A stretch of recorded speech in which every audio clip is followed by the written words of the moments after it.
Karbala आया, Karbala आया। 7 तारीख को पानी बंद हुआ। कितनी तारीख को? जोर से कितनी? जोर से कितनी? 7 तारीख को बंद हुआ। 7 तारीख को पानी बंद होता है। 7 तारीख को पानी बंद होने के बाद 8, 9, 10, ठीक है जी, 7, 8, 9, 10, अब लगाते रहो हिसाब। पानी बंद हो गया। मैं बस आपसे कुछ अर्ज करना चाहता हूं। 10वीं तारीख आई। कोई बता सकता है कि 7 तारीख से लेकर 10 तारीख तक एक लंगाड़ा भी इनके खेमे में बजाओ? ढोल की बात नहीं, एक लंगाड़ा भी बजाओ। कोई तारीख नहीं बता सकता। हम तो ये कहते हैं पढ़ें, जब 9 की शाम ही में ना अमर इब्न साद ने जंग की तैयारी कर ली थी, मेरे हुसैन ने कहा था इनसे कहो हमें एक रात की मोहलत दें। उन्होंने क्या समझा? उन्होंने समझा ये तलवारें तेज करेंगे, निशाने अच्छे करेंगे, कल की तरबियत करेंगे, कल जंग करनी है। लेकिन पढ़ें तारीख, मेरे हुसैन ने उस रात की मोहलत ली, अपने गुलामों को बिठाया, फरमाने लगे जो मेरे साथ आए हैं वो वापस जा सकते, इसलिए कि कोई घर में बीमार भी छोड़ के आया है, पता नहीं था ये हालात होंगे। कोई पीछे जवान बच्चियां छोड़ के आया, जाओ चले जाओ, बच्चियों की जिम्मेदारियां पूरी करनी है, किसी को बीमारों का इलाज करना है, वापस चले जाओ, ये लोग मेरे खून के दुश्मन हैं, तुम जाओ। तो सबने कहा था हुसैन हम तुम्हें छोड़ के नहीं जाएंगे। मेरे हुसैन ने कहा अल्लाह की इज्जत की कसम खा के कहता हूं चले जाओ, ये मत सोचना कयामत में मुआखजा होगा, मैं गवाही देता हूं और कयामत में भी नाना से कहूंगा ये खुद नहीं आए थे, मैंने भेजे थे और मैं तुम्हें जन्नत में दाखिल कराऊंगा, जाओ चले जाओ। कहा हुसैन गैरत आती है, नबी के बच्चों को प्यासा छोड़ के हम अपने बच्चों में चले जाएं? हुसैन जान दे सकते हैं लेकिन छोड़ के नहीं जाना है। जो तुम्हारे साथ होगा वो पहले हमारे साथ होगा। सबका यही जवाब था। मेरे हुसैन ने फिर क्या कहा? बोले सुनो, फिर रात के 2 हिस्से करो, एक हिस्से में नमाज पढ़नी है, दूसरे हिस्से में कुरान की तिलावत करनी है। मालूम है कल शहीद होना है, लेकिन पूरी रात सजदे होते रहे, तिलावत होती रही। कोई माई का लाल नहीं बता सकता एक ढोलक का डंडा भी बजाओ। हम तो 7 से 10 तक करबला में कोई ढोल नहीं देखते, फिर ये 1 से 10 तक ढोल कहां से आता है? हमें सीधी सी बात बताओ, अगर गुंजाइश होती खुदा की कसम ना तो सबसे बड़ा ढोल हमारे गले में होता। हाँ जी, हम जिम्मेदार हैं, हम तुमसे बड़ा बजाते। तुम 10 से बजाते हो, हम 10 महीने बजाते। तुम 1 दिन से 10 तक बजाओगे, हम 10 महीने नहीं 12 महीने बजाते। लेकिन हमने कहीं न ढोल को हुसैन के पास पाया, न हुसैन को ढोल के पास पाया। हमने देखा हुसैन कुरान के करीब है, कुरान हुसैन के करीब था। हुसैन नमाज के करीब है, नमाज हुसैन के करीब है। और कुर्बतें कितनी, कुर्बतें कितनी, नमाज से कुर्बत कितनी कि जान भी सजदे में दी है। शहादत कहां हुई है? जोर से कायम है। डरो, अगर ढोल बजाते बजाते कोई मर गया तो फिर ढोल बजाते हुए उठेगा। ये उलमा बैठे, मुफ्तियान इकराम है, इनसे पूछ लो, जिस हाल में मरोगे उसी में उठाए जाओगे। हाँ, अगर कोई सजदे में मरेगा तो वो सजदे में उठाया जाएगा। कोई कुरान पढ़ते हुए दुनिया से जाएगा तो तिलावत करते हुए उठाया जाएगा। कोई ढोल बजाते हुए मरा तो फिर वो कहीं शादी का डीजे चल रहा था और नीचे वायरिंग बिछी थी, है ना, और तार नंगा था, लड़के का पैर पड़ गया और जो करंट लगा, जो कांपा है ना, तो लोग कह रहे हैं कट निकाल लिया, कट। 1.5 मिनट ना लगा, सारी कट निकल गए। फिर जितने कट थे वो खत्म। अगले दिन पूरे जिस्म में कट ही कट थे पोस्टमार्टम के। ओ भाई, मौत का कुछ नहीं पता कब आ जाए, कुछ नहीं पता। उजाले अपनी यादों के हमारे साथ रहने दो, न जाने किस गली में जिंदगी की शाम हो जाए। कितना पक्का साथी है हुसैन नमाज का, और नमाज ने कितना साथ दिया है हुसैन का। आखिरी सांस तक नमाज ने हुसैन को नहीं छोड़ा और आखिरी सजदे तक हुसैन ने नमाज को नहीं छोड़ा। हुसैन नमाज के साथ रहे, नमाज हुसैन के साथ रही। ये जितने ढोलक वाले एक टाइम की नहीं पढ़ते, एक जगह ढोल बज रहा अजान हो रही, मैंने खुद का नाम नहीं बताऊंगा, लोग बुरा मान जाते हैं। हवाला चाहिए तो घर आके पूछ लेना, बता दूंगा कहां की बात, ले भी चलूंगा। मैंने कहा यार अदान हो रही बंद कर ले, तो करे मौलाना कुछ दिन के लिए अदान अपनी कहीं और ले जाओ। ये तरीके हो गए हमारे, ये कंडीशन। ओ मेरे भाई कान खोल के सुन, हुसैन नमाज से दूर नहीं, नमाज हुसैन से दूर नहीं। तो हुसैनी वो है जो नमाज के करीब है, सीधी सी बात। हुसैनी वो है जो नमाज के। अच्छा एक बात बताओ, झंडा लगा लो साइकिल का, कहो हम कांग्रेस में, कोई मानेगा? बोलो बोलो यार, जरा बोले, समझ रहे हैं तो मानेगा? झंडा लगा को साइकिल का और तुम कहो बीजेपी में, कोई मानेगा? क्या भाई झंडा समाजवादी का तो पार्टी भी वही होगी। यही तो मसला है ना, कारनामे यजीद के हों और तुम कहो हुसैनी हो, तो कौन बेवकूफ मानेगा? बेशक बेशक। आप सब जानते हैं करबला की शहादत के बाद यजीदियों ने सबके सर काटे, लाशों पे घोड़े दौड़ाए। इब्ने ज़ियाद का हुक्म यह था कि सारे सर मेरे दरबार में पेश किए जाएं, और सबसे ज्यादा हुसैन का सर अहम था। सुनना बहुत बहुत, सबसे आगे नेज़ों पे जो सर थे उसमें हुसैन का सर था। मुझे बताओ, दुनिया जानती है और आप भी जानते हैं, जो सरे हुसैन नेज़े पे था तो गला कटने के बाद भी लबों से कुरान की तिलावत हो रही। सुभान अल्लाह, माशाअल्लाह माशाअल्लाह, बहुत खूब। बेशक वही के नहीं, जिनका अकीदा वही बोले, वरना निकलने यहां से। मुझे शिरमर लहीन वाला एक भी नहीं चाहिए, मुझे जितने चाहिए हुसैन वाले चाहिए। नेज़े पे सरे हुसैन और तिलावत जारी। सरे हुसैन बता रहा था, न कुरान हुसैन से जुदा है, न हुसैन कुरान से जुदा है। जब तक जिंदा रहे हुसैन ने कुरान नहीं छोड़ा। मैं ज़ाहिरी जिंदगी की बात कर रहा हूं, हालांकि सारे शहीद जिंदा, कुरान का ऐलान, ठीक है जी। जब तक गला कटा नहीं था, मेरा हुसैन कुरान के साथ था। जब गला कट गया तो कुरान हुसैन के साथ हो गया था। तब कुरान हुसैन के साथ। अब सुनो, 72 नेज़ों पे 72 सर, 64 औरतें, 26 बच्चे। कैदियों में सबसे आगे इमाम ज़ैनुल आबिदीन, उनके पीछे सैयदा ज़ैनब, उम्मे रुबाब, शहरबानो। इन तीनों को एक ऊंट पे बांधा गया। बहुत गौर से मेरी बात सुनना। अब मैं बताने लगा हूं, अंदाज़े बयां मेरा बहुत शौक नहीं है, शायद कि उतर जाए तेरे दिल में मेरी बात। अल्लाह चाहता है तो हुसैन की गुफ्तगू हुर के दिल में डाल देता है, और अगर वही मेहरबानी ना करे तो हुजूर कितनी बार तबलीग करें, अबू जहल ईमान नहीं लाता है। सीधी सी बात, समझ गए? मेरा और इन तमाम उलमा का कई बार मौलवी तकरीर कर रहे हैं, सुधर नहीं रहा कोई। चौक में खड़े होके यही कहेगा यूसुफ भाई, कह रहा मौलवी ने बहुत तकरीर करी, एक भी नहीं सुधारा। मौलवी सुधारे कहां से? तू अपने लल्ला को चादर उड़ा के आवा, इमाम की खाट उल्टी करे फजर में। मौलवी हम सुधारेंगे तेरे बच्चों को? क्यों तेरे लल्ला को फजर में सर्दी लग रही है, तू कंबल डाल के आया, और ये जिन्नात का बच्चा जिसकी खाट उल्टी कर रहा है।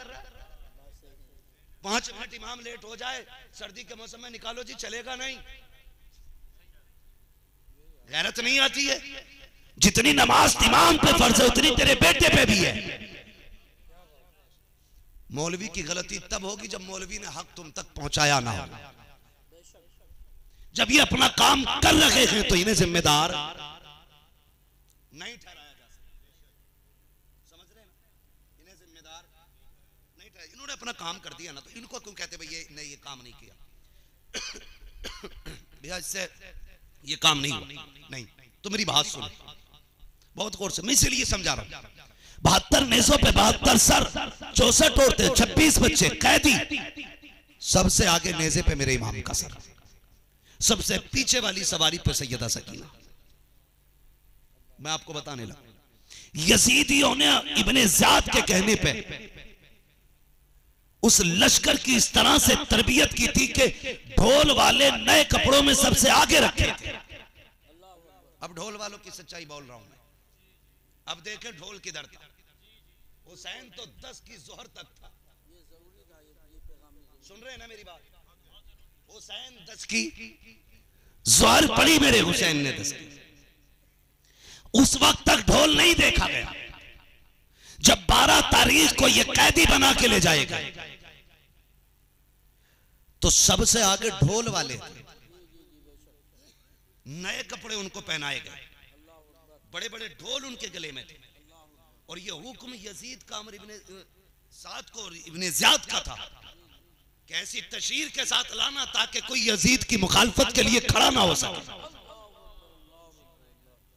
और जश्न मनाते हुए लाओ हमने बागियों पे फतह पाई है। माजरत के साथ एक बात कहूं, एक ज़हन ये भी दिया जाता है कि हम जश्न वाले लोग हैं और दूसरी जमात हमारी ये कहती है कि हम जश्न वाले लोग नहीं हैं, हम हुसैन के दर्द वाले लोग हैं। आपसे एक बात अर्ज करना चाहता हूं, रोना मोहब्बत हुसैन में ये राफजियत नहीं है, मातम राफजियत। हुजूर अपने बेटे आंख में आंसू टप टप गिर रहे हैं। सहाबा ने कहा आका आपने रोने मना किया। फरमाया ये इस वाले रोने को मैंने मना नहीं किया। कहा हुजूर फिर ये कैसा रोना? फरमाया ये मोहब्बत का रोना है। आशिक के सामने जिक्र हुसैन को आंख में आंसू आ जाए तो राफजियत नहीं, ये मोहब्बत है हुसैन। और आप अगर इसे राफजियत कहते हो तो उस शहादत से पहले मेरा नबी रोया, शहादत वाले दिन भी नबी रोए। हजरत उम्मे सलमा वाली रिवायत आप पढ़ें। और पहले की कहानी हजरत इमाम हुसैन पैदा हुए, हुजूर की गोद में जिब्रील मिट्टी लाए, करबला की आपने उम्मे सलमा को दी, हुजूर उस दिन भी रोए। ओ भाई कान खोल के बात सुने, मैं तो कहता हूं ना जश्न कर ना गम कर, तू पक्का हुसैनी बन, हुसैनी बन। 10 तारीख को ना काले कपड़े पहनने और ना आगे खुशी के गोले फोड़ने। 10 तारीख का सूरज निकले तो हर घर से कुरान की तिलावत की आवाज आनी चाहिए।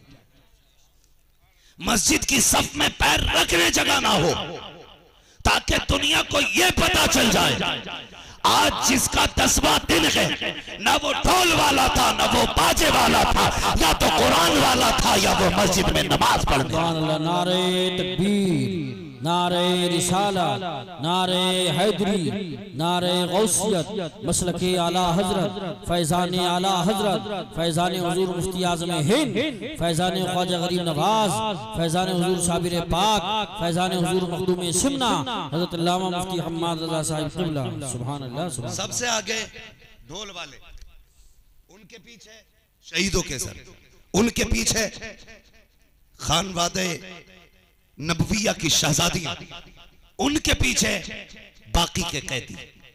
तवज्जो कीजिए, बात बयान करने लगा, ढोलक भी समझे। एक बस्ती से जब ये काफिला गुजरने लगा, है तवज्जो, चलूं आगे। जब काफिला गुजरने लगा एक बस्ती से ना, एक नाबीना खड़े होकर भीख मांग रहा था। उसके साथ एक बच्चा था जिसकी उंगली पकड़ के वो आता था। उसने ढोल की आवाज सुनी ना तो उसने कहा लगता है बेटे कोई बारात आ रही है। जब दूल्हा करीब आ जाए तो मुझे इशारा करना, मैं उस वक्त भीख मांगूंगा। इसलिए कि अगर दूल्हा के सामने उसके प्यारों का वास्ता दो तो फिर वो खाली नहीं लौटाता है। बच्चे ने कहा ठीक है बाबा। बच्चे ने जब देखा ना, सबसे पहले ढोल वाले मोड़ पे आगे मुड़े। बच्चे ने कहा अब्बा जी लगता है बारात बड़ी तगड़ी है, ढोल भी बड़े हैं, कपड़े भी कीमती पहन रखे हैं ढोल वालों ने। लेकिन बाप ने फिर कहा बेटे जब दूल्हा आए तो बताना। अब जैसे ढोल वाले खत्म हुए, बच्चे की निगाह पड़ी नेज़े पे रखा हुआ सर। बच्चे ने यह मंजर कभी नहीं देखा था। बच्चा होश खो बैठा, यानी वो ये भूल गया मुझे करना क्या है। बच्चे ने सोचा करना क्या, वो सरों को देखता रहा। वो तब तक तो खड़ा रहा जब तक जवानों के सर आए, लेकिन जब 6 माह के असगर का सर देखा तो बच्चा गिर गया। उसने खुद को संभाला। जब तक सर सामने रखा बच्चे के दिमाग ने काम नहीं किया, सर आगे बढ़ गया। पीछे सैयदा ज़ैनब की सवारी थी। उसने फिर उठने के लिए अपने बूढ़े का दामन थामा। उस अंधे ने यह समझा शायद दूल्हा की सवारी आ गई। उसने कहा जाने वालों अपने प्यारों का सदका दे के जाओ, अपने प्यारों का सदका दे के जाओ। उसके बाद उसने सोचा ये गली मुसलमानों के शहर की है। कहो जाने वालों तुम्हें अली का वास्ता, तुम्हें नबी का वास्ता। जैसे अली का नाम आया है सैयदा ज़ैनब की सवारी रुक जाती है। फूफी अम्मी फिजा कहा क्या बात है, आज बड़े दिनों के बाद हमने किसी के मुंह से अपने बाप का नाम सुना है, अपने नाना का नाम सुना है। इससे कह दीजिए एक बार और मेरे बाप का नाम ले दे। आज करीबुल वतनी में बाप का नाम बड़ा सहारा लग रहा है। आपने फिर से कहा कि मेरे बाप का नाम ले। उसने फिर कहा अली का सदका दो, नबी का सदका दो। 3 मरतबा ये कहा। उसके बाद आपने बच्चे को बुलाया, कहा बेटे क्या चाहिए? कहा इतना तो दे दो जिससे गुजारा हो जाए, बड़े घर के लगते हो। आपने फरमाया सुनो, वो जो बच्ची बैठी है 7 साल की, उसकी सवारी के पैर के निशान की मिट्टी हटा ले, खुदा तेरी जरूरत पूरी कर देगा।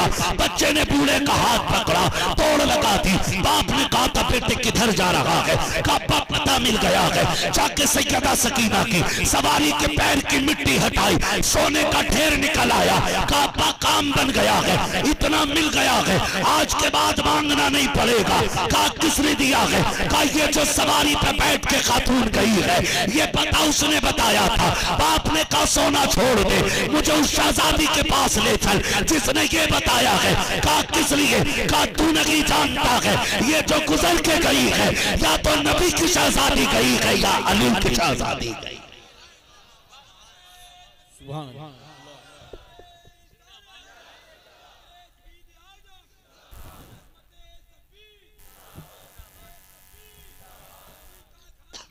जिंदा ओ भाई, इन्हें मजबूर न समझना, ये कमजोर नहीं थे, ये खुदा के फैसलों पर राजी थे, ये खुदा की मर्जी पर राजी थे। तुम नहीं जानते हो, खुदा की कसम आंखें खुल जाती हैं। काफिला चलता रहा। बेटी के लिए मुश्किल होता है बाप का जनाजा देखना, मुश्किल होता है बाप का जनाजा देखना। और कई बार तो जनाजे ऐसे भी देखें कि बेटियां दौड़ जाती हैं जनाजों के पीछे, हमारे बाप के साथ हमें भी दफन कर दो। इसलिए कि बाप मजदूर ही क्यों ना हो, लेकिन बाप के लिए एक बादशाह, बच्चियों के लिए एक बादशाह की हैसियत रखता है। ये बाप और बेटी का रिश्ता होता है। और खुदा की कसम भाइयों से बड़े गहरे रिश्ते बहनों के होते हैं। जिस सवारी पे सैयदा सकीना बैठी है, उस सवारी पे बैठ करके ना सरों के भीड़ में कभी कभी इमाम हुसैन का चेहरा नजर आता था और कभी कभी हजरत अली असगर का चेहरा दिखता था। हजरत सकीना को जब ये सर दिखते थे तो चीख निकल जाती थी। कई दिन की प्यास भी है, भूख भी है, शिद्दत है। खुदा की कसम जब आप चीखती ना तो यजीदी आपको डांटते। आज मैं कहता हूं खुदा की कसम, कोई मेरी बेटी को मेरे सामने डांट दे, किसी की बेटी को भी किसी के सामने कोई डांट दे, बाप बर्दाश्त नहीं करेगा। ये किन को डांटा जा रहा है? जिनके नाना की दी हुई सल्तनत आज 64 लाख मुरब्बा मील पर फैल चुकी थी। 22 से 64 लाख हो चुकी है इस्लामी सल्तनत। वो अपनी ही सल्तनत के अंदर इस तरह से सताए गए। सैयदा सकीना की चीख निकल जाती, बहुत रोका जाता। एक बार जब हजरत अली असगर के चेहरे पे निगाह पड़ी, चीख निकल गई। एक यजीदी ने आपका बाजू पकड़ के धक्का झटका दिया ना तो ताकत नहीं बची थी। 7 साल की बच्ची की उम्र क्या होती है? एक दुख, फिर सफर, परदेश और फिर अपनों के सामने लाशों के रखे हुए सर। मुश्किल था, गिर गई नीचे, गिर गई, किसी को पता नहीं चला। शाम होने लगी, नमाज के लिए काफिला रुका। कुर्बान जाओ अहले बैत थार पर। कैदी है, प्यास है, भूख है, सफर है, पैदल है, थकन है, टूट है, सब कुछ है, लेकिन नमाज एक वक्त की भी कज़ा नहीं है। पानी नहीं दिया जाता, तयम्मुम करके वुजू कर रहे हैं। यजीदी अगर ठहरते थे तो उनके शामियाने लगते थे। अली की बेटियों के लिए आसमान के सिवा कोई शामियाना नहीं। जहां जमीन पे बैठ जाएं वही फर्श बनता था, और ये खुली छत उनका आशिया शामियाना था। इबादत से फारिग होती, फिर सफर आगे होता। मगरिब की नमाज पढ़ी, सफर की तैयारियां हुई, आवाज लगी चलो तैयारियां कर लो। सारे सवारियों पे बैठ गए। जब चलने की बारी आई, ऐलान हुआ चले। थोड़ी देर के बाद काफिला वहीं का वहीं, रात चला ही नहीं। शोर हो गया, काफिला आगे क्यों नहीं चल रहा है? सैयदा ज़ैनब ने कहा, ज़ैनुल आबिदीन जी फूफी का पूछो तो ये जा क्यों नहीं रहे? आप कहते हैं कि ये लोग ये कह रहे हैं कि जिस नेज़े पे हुसैन का सर है वो आगे नहीं जा रहा है, आगे नहीं जा रहा है वो। फूफी क्यों नहीं जा रहा है? अल्लाह अकबर। इमाम ज़ैनुल आबिदीन भी अपनी फूफी से, अली की बेटी से पूछ रहे, फूफी सर जा क्यों नहीं रहा आगे? सैयदा ज़ैनब ने कहा, जरा देख तो सही, कहीं सकीना तो पीछे नहीं रह गई है। कहा कि जब करबला के मैदान में हुसैन जा रहे थे, उन्होंने जाते जाते कहा था, ज़ैनब सबका ख्याल रखेगी, मेरी सकीना का खास ख्याल रखना। इमाम ज़ैनुल आबिदीन ने आवाज दी, सकीना है, लेकिन सवारी पे थी नहीं। कहा फूफी नजर नहीं आती, आप सवारी से नीचे उतर गई। हर कचाबे में जाके देखा, हर सवारी पे जाके देखा, सकीना पता ही नहीं। कहती लगता है पीछे रह गई है। जिधर से काफिला आया था उधर दौड़ लगा दी, तो जहां हजरत सकीना जमीन पे गिरी थी, कमजोरी की वजह से गिरी, बेहोश हो गई, किसी ने तवज्जो नहीं दी। आपको होश आया तो काफिला जा चुका था। आप डरी सहमी चलती गिरती एक दरख्त की आड़ में जाके लेट गई। रात का सन्नाटा है।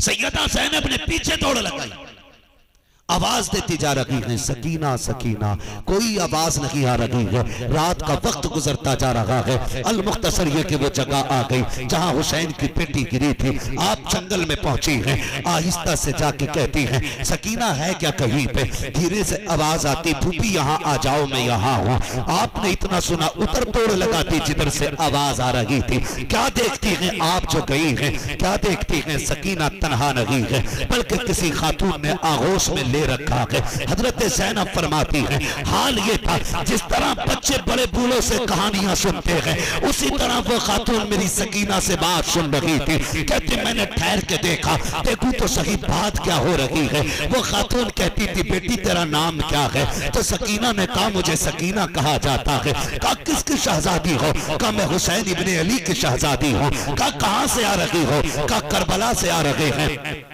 बेटी करबला में काम क्या था? का नाना का दीन बचाने आए थे। का दीन बचा लिया गए? का हाँ बचा के आए हैं। का क्या कीमत अदा की है? का कुर्बान कर दिया गया पूरा खानदान, तब जाके नाना का दीन बचा गए। का कौन कौन दिया गया दीन के लिए? कहती सकीना कह रही थी, हमने 18 साल का अकबर दिया गया दीन के लिए, 6 माह का असगर दिया गया दीन के लिए, हमने जवान कासिम दिया गया दीन के लिए, हमने उमर मोहम्मद दिए हैं दीन के लिए, हमने राकिब से पैगंबर दिया है दीन के लिए। हजरत ज़ैनब कहती है, वो खातून रोती जाती थी, सुनती जाती थी। उसके बाद आप कहती है, बेटी बता तो सही कहाँ की रहने वाली हो? तब हजरत सकीना ने कहा था, खातून आज तक तो मदीने वाले कहे जाते रहे थे, आज के बाद करबला वाले कहे जाते रहेंगे। हजरत ज़ैनब आगे बढ़ी है, कहा शहजादी यहाँ हो, आ मेरे सीने से लग जा। सैयदा सकीना को उठाया, गोद में लेके चलने लगी। उसके बाद आपने कहा, ओ नकाब पाओ पोश खातून, हम गरीबुल वतन हैं, परदेश हैं, यहाँ कोई बदला नहीं दे सकते। अगर हो सके हमारे मदीने आ जाना, जो तूने कुर्बानी दी है एक एक करके तेरा एहसान चुका देंगे। जैसी इतना कहा कि सैयदा ज़ैनब ने, आने वाली खातून ने कहा था, ज़ैनब अपनों को बदले नहीं दिए जाते हैं, अपनों को कीमत नहीं दी जाती है। कहा खातून तू है कौन? हजरत खातून ने अपने चेहरे से नकाब हटाया और कहा, देख मैं कोई और नहीं बल्कि मदीने से तेरी मां फातिमा ज़हरा आ गई है।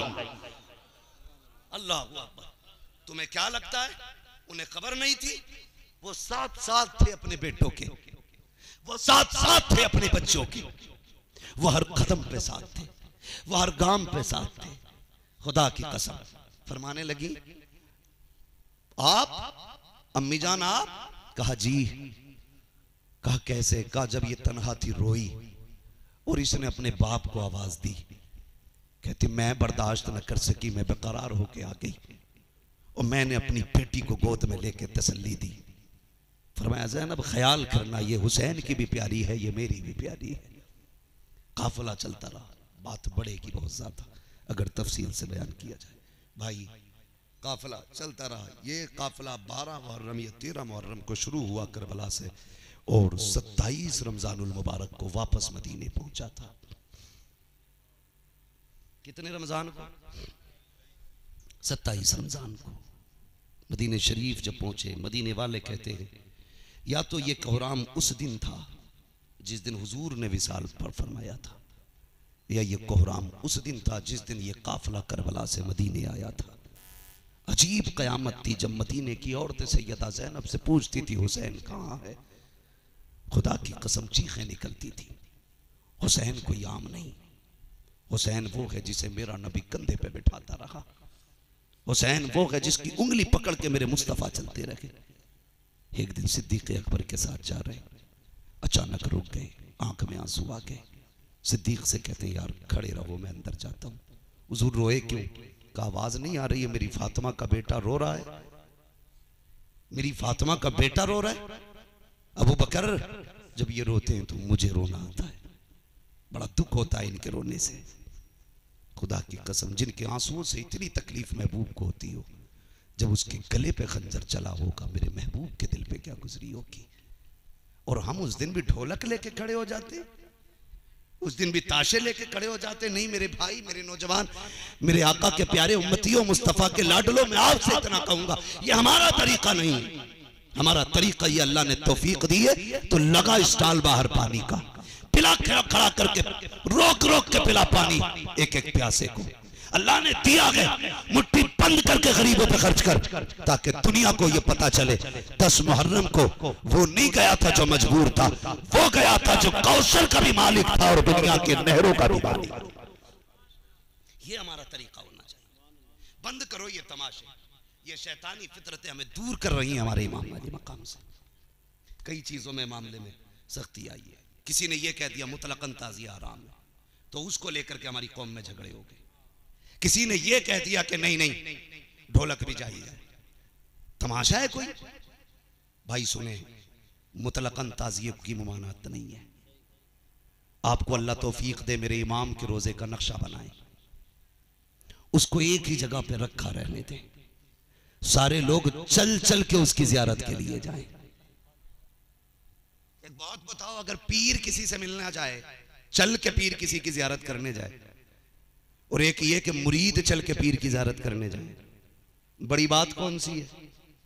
जो खुद चल के पीर के पास जाया जाए, ये बड़ी बात है ना। और पीर को बैठा के खाट पे गांव में घुमाया जाए, ये तो बड़ी बात नहीं है। मैं तो इसको छिनरेबाजी समझता हूं, है कि नहीं? मैं इसको ठलुएबाजी समझता हूं।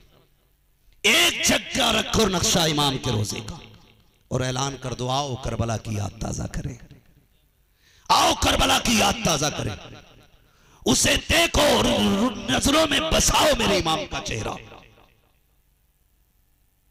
फिर अल्लाह से अपने लिए मांगो हुजूर के बेटों की खैरात। खुदा की कसम ये इतने बड़े सखी हैं, कौन देता है देने को मुंह चाहिए, देने वाला है सच्चा हमारा नबी। इनकी सखावत, कुर्बान जाओ इनकी सखावत पे, बात बढ़ जाएगी। बस आखिरी बात यूं सुन ले मेरी, मुझे बस इतना बता दे, हमारी बस्ती में तो कोई इस तरह का तमाशा नहीं करते, आप लोग नहीं करते ना। अल्लाह सलामत रखें। आज वादा करें कि अगर कहीं होता भी होगा तो इंशाअल्लाह शरीक नहीं होंगे। वादा करें, सारे हाथ उठा के वादा करें, इंशाअल्लाह शरीक नहीं होंगे ना मेरे भाई। मरना है यार, मरना है। मौत से बड़ी सच्चाई कुछ नहीं है, मौत से बड़ी सच्चाई कुछ नहीं है। पंडित को भी आनी है, मौलवी को भी आनी है, किसान को भी आनी है, जमींदार को भी आनी है, ऐसी मौत न मर के जा कि लोग तू तू करें और कहें अच्छा हुआ मर गया। शराब पीता था, ढोलक बजाता था, ऐसी जिंदगी जी के जा ताकि लोग तुझे हसरत से देखने के लिए आए। ऐसी जिंदगी वालों को ना देखा हो तो याद करो ताज शरिया के जनाजे को।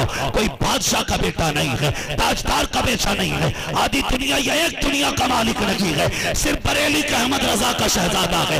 लेकिन हर कोई चाहता था उसके जनाजे में शरीक होना। वजह क्या थी?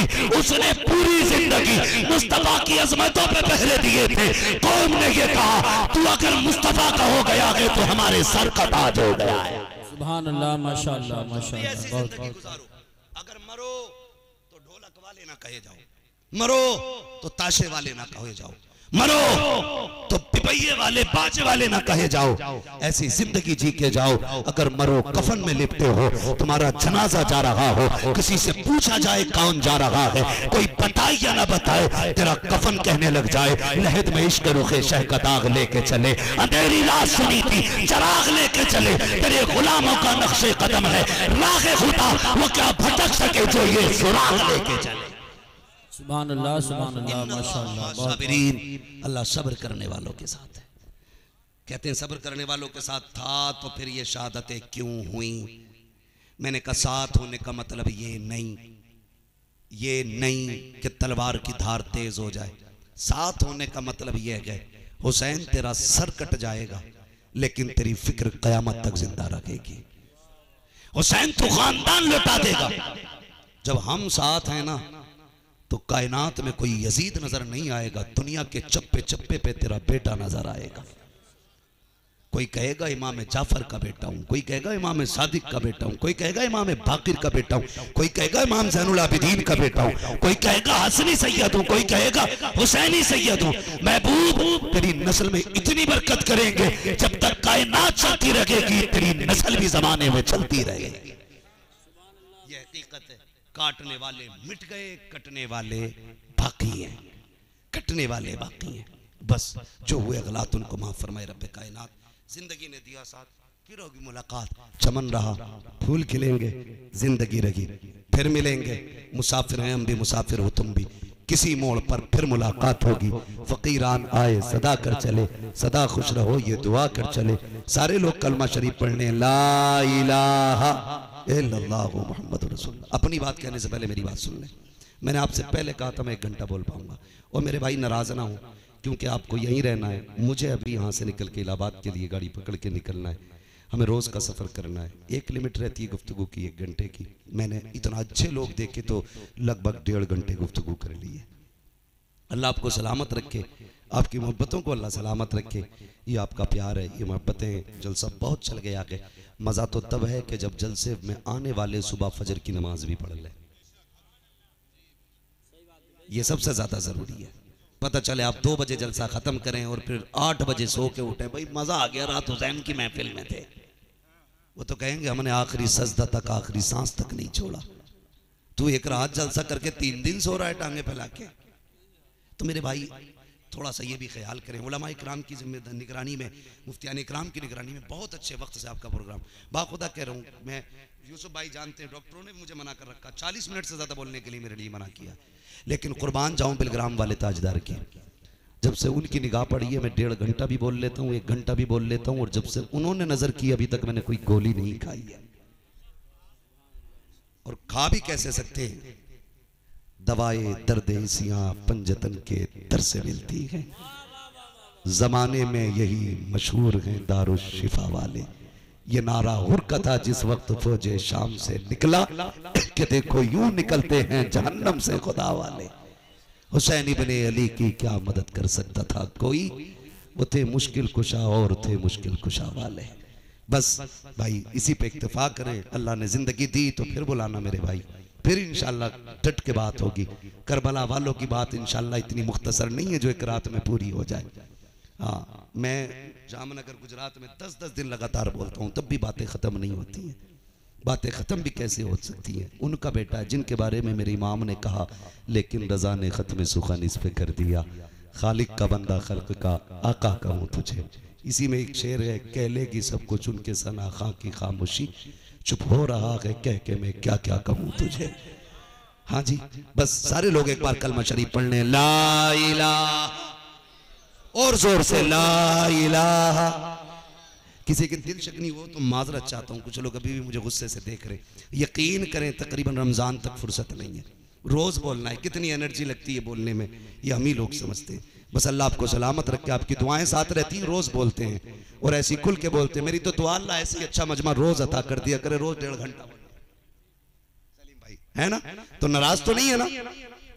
हुजूर के बेटे की महफिल है, नाराज ना होना, नाराज ना होना। बस सारे कलमा शरीफ पढ़ने, ला इलाहा इल्लल्लाहु मुहम्मदुर रसूलुल्लाह व मा अलैना इल्लल बलाग, अस्तगफिरुल्लाह रब्बी मिन कुल्ली ज़ंबिन व अतूबु इलैह।